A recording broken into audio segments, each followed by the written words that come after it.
ایک دفعہ فیصلہ آباد میں تھا اور وہاں پہ ہم لوگ ایک چیز ہم کرتے ہیں، اس کو اسٹریٹ دعویٰ کہتے ہیں، اسٹریٹ دعویٰ. ہم سڑکوں پہ نکل جاتے ہیں، لوگوں سے بات چیت کرتے ہیں، ان کو دین کی بات کرتے ہیں.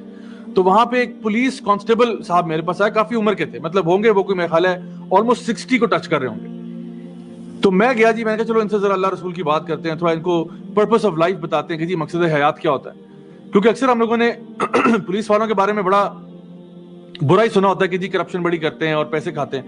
تو میں ان کے پاس گیا، میں نے کہا کہ یہ بتائیے گا کہ زندگی کا ہمارا مقصد کیا ہے، اور میں نے تھوڑی بہت بات شروع کی. آپ یقین کریں انہوں نے مجھے بڑی خوبصورت بات بتائی. وہ کہتے ہیں کہ بیٹا میرے نا 4 بیٹے ہیں. تو میں نے کہا جی ماشاءاللہ بہت اچھی بات ہے. کہتے ہیں میرے 4 بیٹے ہیں اور ان میں سے 2 حافظ قرآن ہیں، 1 عالم دین ہے، اور 1 جو ہے وہ کسی انجینئرنگ فرم کے ساتھ کام کرتا ہے. تو چاروں ہی بیٹے میرے بڑے فرما بردار ہیں، بہت نیک ہیں. اور کہتے ہیں میں اللہ کا سب سے زیادہ جو شکر ادا کرتا ہوں نا وہ اسی بات پر ہے کہ اللہ نے مجھے بڑی فرما بردار اور نیک اولاد عطا فرمائی. اچھا میں بڑا حیران ہوا ان کی اس بات سے. میں نے کہا اچھا بتائیں یہ کیسے ہوا، کیسے because I really wanted to know کہ کیوں ایسا ہوا. کہتے ہیں بیٹا میں کوئی فرشتہ صفت آدمی نہیں ہوں، میں گناہ گار آدمی ہوں، لیکن میں نے اپنی زندگی کا ایک اصول بنایا ہے، اور نہ میں کوئی عالم دین ہوں. میری زندگی کا ایک اصول ہے، میں یہ کہتا ہوں کہ اگر میں حرام کماؤں گا اور حرام کما کے گھر لاؤں گا اور وہ حرام بچوں کو کھلاؤں گا تو بچے بھی حرام کام کریں گے. اور اگر میں حلال کماؤں گا، حلال گھر لے کے آؤں گا، حلال بچوں کو کھلاؤں گا تو بچے بھی حلال کام کریں گے. کہتے ہیں میرا یہ اصول ہے.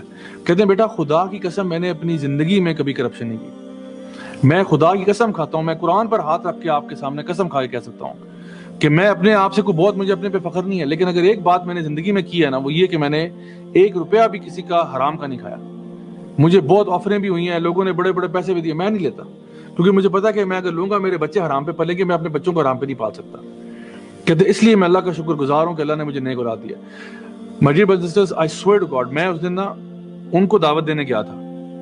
یقین جانے انہوں نے مجھے دعوت دی اس دن. میں ان کو دعوت دینے کے لیے کیا تھا کہ میں بندہ ہے مطلب جو ہے نا وہ پولیس والا ہے، اس کو دعوت دیتے ہیں یار پتہ نہیں کتنا گناہ گار ہوگا. مجھے اس دن سمجھ آیا کہ یار مجھے انہوں نے دعوت دے دیا. مجھے انہوں نے ایک ایسا لائف لیسن سکھایا ہے جو آج سے پہلے میں نے کبھی سوچا بھی نہیں تھا اس طریقے سے، کہ واقعی میں مکافات عمل کا ایک معاملہ یہ بھی ہے کہ انسان اگر حرام کماتا ہے تو گھر میں بھی حرام ہی ہوگا نا. پھر کیا بچوں پہ کمپلین کرنا کہ جی میرے بچے بڑے نافرمان ہو گئے جب آپ خود اللہ کی نافرمانیاں کر رہے ہیں. تو اصل میں جو انسان ایک آنیسٹ تاجر ہوتا ہے نا اس کا بڑا مقام اور مرتبہ ہے، جو اپنے کسی بھی حالت میں نا اللہ کو بھولتا نہیں ہے. اس کو پتا ہے کہ میں نے اللہ تعالیٰ کو راضی رکھنا ہے، ہر وقت مجھے اللہ دیکھ رہا ہے، وہ کبھی اللہ کو بھلاتا نہیں ہے. یہ بھی ایک ذکر ہے اللہ تعالیٰ کا، اللہ بذکر اللہ تطمئن القلوب. یہ وہ ذکر ہے کہ ہر وقت انسان اللہ کے ذکر میں رہتا ہے، کبھی بھی اس کے اوپر یہ سٹیٹ طاری نہیں ہوتی کہ میں اللہ کو بھول گیا ہوں، اللہ مجھے دیکھ رہا ہے، میں کمرے میں ہوں، میں اکیلا ہوں، میں گھر سے باہر ہوں، گھر کے اندر ہوں، کہیں بھی ہوں، اللہ مجھے دیکھ رہا ہے. میں اللہ کو نہیں بھولا.